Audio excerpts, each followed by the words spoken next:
இந்திய தேர்தல் ஆணையம் சர்ச்சைக்குரிய தனது சிறப்பு தீவிர வாக்காளர் பட்டியல் திருத்த திட்டத்தின் 3வது கட்டத்தை அறிவித்துள்ளது. இது 16 மாநிலங்கள் 3 யூனியன் பிரதேசங்களில் மொத்தம் 36.73 கோடி வாக்காளர்களிடம் நடத்தப்படும். 2வது கட்டத்தில் வாக்காளர் பட்டியலில் ஒட்டுமொத்தமாக 10.2% பெயர்கள் அதிரடியாக நீக்கப்பட்டன என்பதை பார்க்கும்போது இந்த 3வது கட்டத்தை நடத்தும் முறையில் தேர்தல் ஆணையம் சில கட்டமைப்பு மாற்றங்களை செய்வது புத்திசாலித்தனமாக இருக்கும். அப்போதுதான் மேற்கு வங்கம் போன்ற மாநிலங்களில் காணப்பட்ட வாக்காளர் உரிமை பறிப்பு போன்ற நிகழ்வுகள் மீண்டும் நிகழாமல் தடுக்கப்படும். குறைந்தபட்சம் வரவிருந்த தேர்தலின் காரணமாக இந்த நடைமுறை அவசரமாக மேற்கொள்ளப்படாது என்று நம்பலாம். இந்த SIR திட்டத்தில் பல்வேறு மாநிலங்களில் வெவ்வேறு அளவுகளில் பெருமளவில் பெயர் நீக்கங்கள் நடந்துள்ளன. இதில் மேற்கு வங்கத்தின் நிலைமைதான் மிகவும் மோசம். தவறான மென்பொருளை சார்ந்திருந்தது, தன்னிச்சையான அளவுகோல்கள், வழிமுறை குறைபாடுகள் ஆகியவற்றின் ஒட்டுமொத்த விளைவாக இது நடந்தது.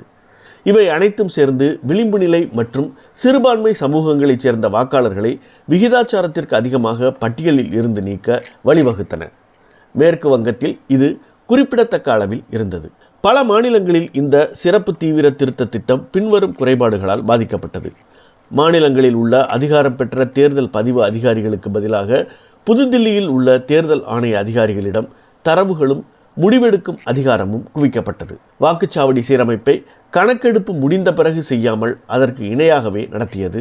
இது நீக்கப்பட்ட பெயர்களின் அளவை மறைத்ததுடன் வாக்காளர்கள் தங்களின் பெயர் சேர்க்கப்பட்டுள்ளதை சரிபார்ப்பதையும் கடினமாக்கியது. மேலும் ஒரே பெயரில் உள்ள கூடுதல் பதிவுகளை மட்டும் நீக்குவதற்கு பதிலாக மென்பொருள் பிழைகளின் காரணமாக அந்த பெயரை கொண்ட ஒட்டுமொத்த பதிவுகளும் நீக்கப்பட்டன. இவை அனைத்தையும் விட மிக அடிப்படையான சிக்கல் இந்த கணக்கெடுப்பு செயல்முறையின் வடிவமைப்பு தான். இது வாக்காளர் பட்டியலில் இடம்பெறும் தகுதியை நிரூபிக்கும் பொறுப்பை தேர்தல் ஆணைய அதிகாரிகள் மீது சுமத்துவதற்கு பதிலாக வாக்காளர்கள் மீதே சுமத்துகிறது. இந்த குறைபாடுகளின் ஒட்டுமொத்த விளைவு தரவுகளில் தெளிவாக தெரிகிறது. SIR நடத்தப்பட்ட கிட்டத்தட்ட எல்லா மாநிலங்களிலும் வாக்காளர்களிடையே பாலின விகிதம் குறைந்துள்ளது. தமிழ்நாடு மட்டுமே இதில் ஒரு குறிப்பிடத்தக்க விதிவிலக்காக இருந்தது. மேலும் மக்கள் தொகைக்கும் வாக்காளர் எண்ணிக்கைக்கும் இடையேயான அதிகாரப்பூர்வ விகிதங்களோடும் முரண்பாடுகள் ஏற்பட்டன. இருப்பினும் இதில் எந்த ஒரு விஷயமும் தேர்தல் ஆணையத்தை அதன் போக்கை மாற்றிக்கொள்ள தூண்டவில்லை. பீகாரில் கற்ற பாடங்களை 2ஆம் கட்ட SIRல் கூட தேர்தல் ஆணையம் உள்வாங்கிக் கொள்ளவில்லை என்பது இந்த அலட்சிய போக்கு திட்டமிட்டே செய்யப்படுகிறதோ என்ற சந்தேகத்தை எழுப்புகிறது. கவலைக்குரிய விஷயம் என்னவென்றால் இந்திய உச்சநீதிமன்றமும் சட்டபூர்வமான தீர்ப்பை வழங்குவதை விட கண்காணிக்க மட்டுமே முடிவு செய்ததுதான்.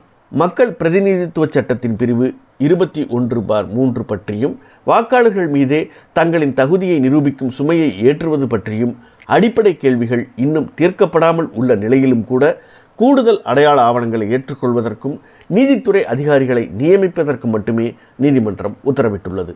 SIRன் 3ஆம் கட்டம் தொடங்கும் இந்த நேரத்தில் வாக்காளர்களின் கணக்கெடுப்பு படிவங்கள் சரியான முறையில் பரிசீலிக்கப்படுவதை உறுதி செய்ய அவர்களை விழிப்புணர்வுடன் வைத்திருக்கும் பொறுப்பு இப்போது அரசியல் கட்சிகள் மற்றும் சிவில் சமூகத்தின் மீது விழுந்துள்ளது. வாக்காளர்கள் தங்களை பட்டியலில் தக்க வைத்துக் கொள்வதற்கான சுமையை அவர்கள் மீதே சுமத்தும் ஒரு முறைக்கு முக்கியத்துவம் தருவதை விடுத்து தேர்தல் ஆணையம் எல்லோருக்குமான வயது வந்தோர் வாக்குரிமைக்கு முன்னுரிமை அளிக்க வேண்டும்.